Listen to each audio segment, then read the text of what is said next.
Good morning योग्यताधारकांनो, welcome back to another video. तर ह्या व्हिडिओमध्ये आपण टेट 2025 महिला उमेदवारांनी कसे प्राधान्यक्रम द्यायचे आहे याबद्दल माहिती घेणार आहोत. तर यानंतरच्या व्हिडिओमध्ये आपल्याला प्राधान्यक्रम देण्यामध्ये मुदतवाढ भेटणार की नाही याविषयी माहिती घेणार आहोत. तर चला बघूया महिला उमेदवारांनी प्राधान्यक्रम कसे द्यायचे आहे हा व्हिडिओ बघूया आपण. अनुभवी शिक्षक आणि स्थानिक उमेदवारांचा सल्ला घ्यायचा आहे. जिथं आपण प्राधान्यक्रम देणार आहोत तेथील अनुभवी शिक्षक आणि स्थानिक उमेदवारांचा आपण सल्ला घ्यायचा आहे. संबंधित तालुका किंवा जिल्ह्यात असलेल्या शिक्षकांकडून माहिती मिळवा. आपण जिथं प्रेफरन्स देणार आहे तिथे त्या तालुक्यातील शिक्षक किंवा त्या गावातील शिक्षक त्यांचा आपण सल्ला घ्यायचा आहे. तर काय माहिती मिळवायची आहे? वाहतुकीची सोय, अंतर व खर्चाची माहिती घ्यायची आहे. त्यानंतर निवासाची उपलब्धता, भाडे आणि सुरक्षितता याची पण माहिती घ्यायची आहे. शाळेचे वातावरण कसे आहे, शाळेतील सुविधा, शिक्षकांचा सहयोग आणि कार्यसंस्कृती कशी आहे ते समजून घ्यायची आहे. त्यानंतर स्थानिक परिस्थिती. आता ही स्थानिक परिस्थिती ही खूप महत्त्वाची आहे, कारण स्थानिक भाषा, संस्कृती, लोकवर्तवणूक आणि राहणीमानाची सोय फायदेशीर ठरते. त्यामुळे हे सर्व स्थानिक तिथलच्या शिक्षकांकडून किंवा त्या तालुक्यातील गावातील शिक्षकांकडून जाणून घेणं खूप महत्त्वाचं आहे. त्यानंतर बदलीच्या शक्यता लक्षात घ्यायच्या आहे. बघा, भविष्यात लगेच बदली होईल असं काही गृहीत धरायचं नाही आहे. एकदा नियुक्ती झाल्यानंतर काही वर्ष आपल्याला त्याच ठिकाणी, कमीत कमी 4-5 वर्ष आपल्याला त्याच ठिकाणी काम करावं लागू शकते.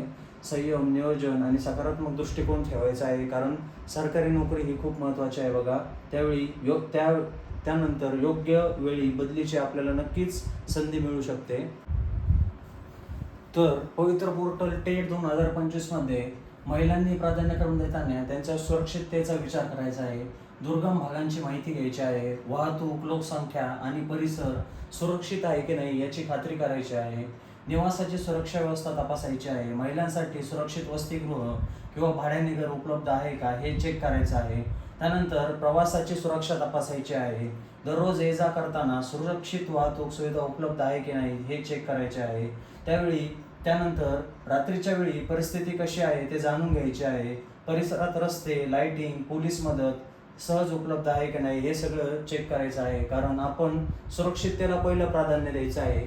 सुरक्षितता हीच पहिली प्राधान्य.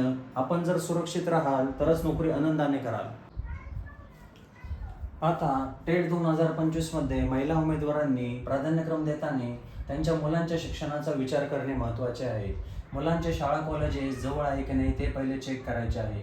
शाळा कॉलेजचे अंतर आणि वाहतूक सुविधा महत्त्वाची आहे, त्यामुळे ते अंतर चेक करायचे आहे. शिक्षणाचा दर्जा आणि शिक्षणाची फी परवडणारी आहे की नाही ते चेक करायचे आहे. कुटुंबियांची मदत उपलब्ध आहे की नाही हे चेक करायचे आहे. या सर्व गोष्टींचा विचार करायचा आहे, कारण आपल्या मुलांचे भविष्य घडवण्यासाठी योग्य शिक्षण, सुरक्षित अंतर आणि सुयोग्य सुविधा निवडायच्या आहेत. तर टेट 2025 मध्ये महिला उमेदवारांनी प्राधान्यक्रम देताना निवास व्यवस्था चेक करून घ्यायची आहे. नियुक्तीच्या ठिकाणी भाड्याने घर सहज मिळते का याची माहिती घ्यायची आहे.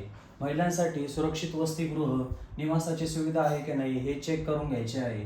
बाजारपेठ, दवाखाने, बँक, ATM यांसारख्या आवश्यक सेवा जवळपास आहे की नाही हे चेक करून घ्यायचे आहे. प्रवासासाठी वाहतूक सुविधा उपलब्ध आहे की नाही हे निश्चित करायचे आहे. चांगली आणि सुरक्षित निवास व्यवस्था म्हणजे मानसिक शांतता आणि समाधानकारक कार्यक्षमतेची गुरुकिल्ली होय. पवित्र पोर्टल टेट 2025 मध्ये महिला उमेदवारांनी शाळेचा योग्य प्रकार आणि व्यवस्थापन बघूनच शाळेला प्राधान्यक्रम द्यायचा आहे. शाळेचे व्यवस्थापन, सुविधा आणि कामाचे वातावरण याची माहिती घेऊनच प्राधान्यक्रम द्यायचे आहे. जसे की पहिला प्रेफरन्स हा जिल्हा परिषद शाळांना द्यायचा आहे, कारण की स्थिरता आणि शासकीय सुविधा येथे जास्त असतात. त्यानंतर नगर परिषद आणि महानगरपालिकेच्या शाळांना त्यांनी दुसरा प्रेफरन्स द्यायचा आहे, कारण तेथे शहरी सुविधा आणि वातावरण चांगले असते. त्यानंतर त्यांनी खाजगी संस्थांच्या शाळांना प्रेफरन्स द्यायचा आहे, कारण तेथे कामाचे स्वरूप, पगार आणि बाकीचे नियम आधी चेक करायचे आहे. मगच खाजगी संस्थांच्या शाळांना त्यांनी प्राधान्यक्रम द्यायचा आहे. त्यानंतर शाळेतील सुविधा तपासायच्या आहेत. विद्यार्थ्यांची संख्या किती आहे, वर्गखोल्या कशा आहेत, स्वच्छता कशी आहे, ग्रंथालय कसे आहेत, प्रयोगशाळा कशा आहेत, संगणक इत्यादी कसं आहे, हे सगळं प्रयोगशाळा वगैरे सगळं चेक करून मगच प्राधान्यक्रम द्यायचे आहेत. चांगले वातावरण, सुविधा असलेल्या शाळेत काम करताना समाधान आणि प्रगती दोन्ही आपल्याला मिळतात. त्यामुळे प्राधान्यक्रम देताना या सगळ्या गोष्टी व्यवस्थित चेक करूनच मग योग्य त्या संस्थांना किंवा शाळांना प्राधान्यक्रम द्यायचे आहेत. तर टेट 2025 मध्ये महिला उमेदवारांनी कसे प्राधान्यक्रम द्यावे यावर आपण व्हिडिओ बनवत आहोत. तर प्रवास खर्च आणि वेळ, रोजचा प्रवास वेळ आणि ऊर्जेची मोठी बचत किंवा खर्च ठरवतो. प्रवासाचा जास्त खर्च असल्यास पगारावरील मोठा हिस्सा त्यावर खर्च होतो. आपल्याला सुरुवातीला 3 वर्ष शिक्षण सेवक असते, त्यामध्ये 16,000, 18,000 आणि 20,000 हे असं शिक्षण सेवक असतं. त्यामध्ये आपल्याला राहण्या खाण्याला भरपूर पैसे लागत असतात आणि त्यापेक्षा जास्त जर प्रवासाचा खर्च होत असेल तर त्यामुळे आपण संकटात येऊ शकतो. त्यामुळे दररोज 3 ते 4 तास प्रवास आरोग्यावर आणि कौटुंबिक जीवनावर परिणाम करतो. दररोज 3 ते 4 तास प्रवासाने आपण आजारी पडू शकतो किंवा आपल्याला कधी कधी महत्त्वाचे काही कामं असेल तर आपल्याला उशीर वगैरे पण होऊ शकतो.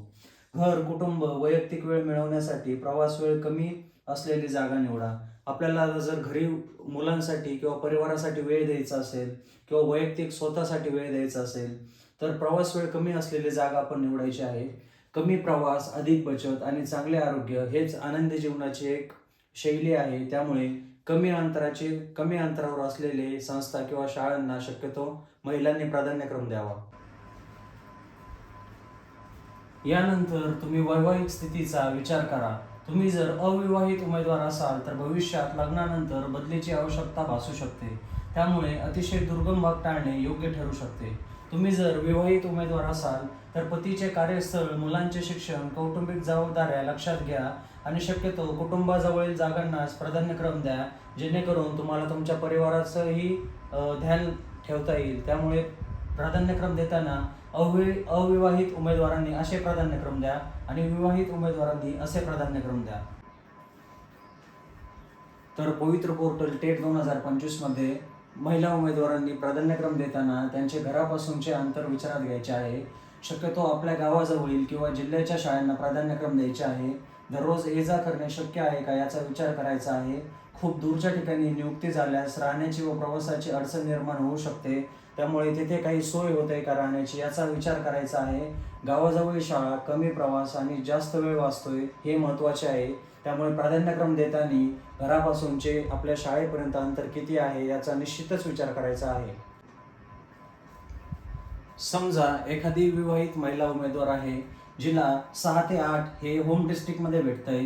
6 ते 8ला पे स्केल असतं S14 आणि 11-12 तिला भेटतंय आउटसाईड डिस्ट्रिक्ट, शेजारच्या किंवा लांबच्या डिस्ट्रिक्टमध्ये आणि 11वी-12वीला पे स्केल असतं S16. तर होम डिस्ट्रिक्टचा तिला फायदा असा होईल की तिला घरच्यांची काळजी घेता येईल. मुलाबाळांचं शिक्षण असेल किंवा बाकीच्या काही अडीअडचणी असतील त्या सगळ्या घराशेजारी पोस्टिंग असल्यामुळे सगळ्या सॉल्व्ह होतील. पण तेच इकडं 11-12ला जरी S16 पे स्केल जास्त असलं तर जीवाची जास्त ओढाताण होईल. मुलाबाळांच्या शिक्षणाचे प्रॉब्लेम वगैरे होऊ शकतात किंवा घरच्यांची काळजी त्याला व्यवस्थित घेता येणार नाही. त्यामुळे इकडच्या S16 पेक्षा तिला जर घराशेजारी पोस्टिंग झाली S14 तर तिने S14लाच प्रेफरन्स देणे, कारण तिला घरचं सगळं व्यवस्थित बघता येईल. त्यामुळे प्रेफरन्स देताना तिने S14 सिलेक्ट करावा S16 पेक्षा, कारण आउटसाईड डिस्ट्रिक्टमध्ये ते राहण्याचं, खाण्याचं सगळ्या गोष्टी खूप बदलून जातात. त्यामुळे होम डिस्ट्रिक्टच ला प्रेफरन्स द्यावे.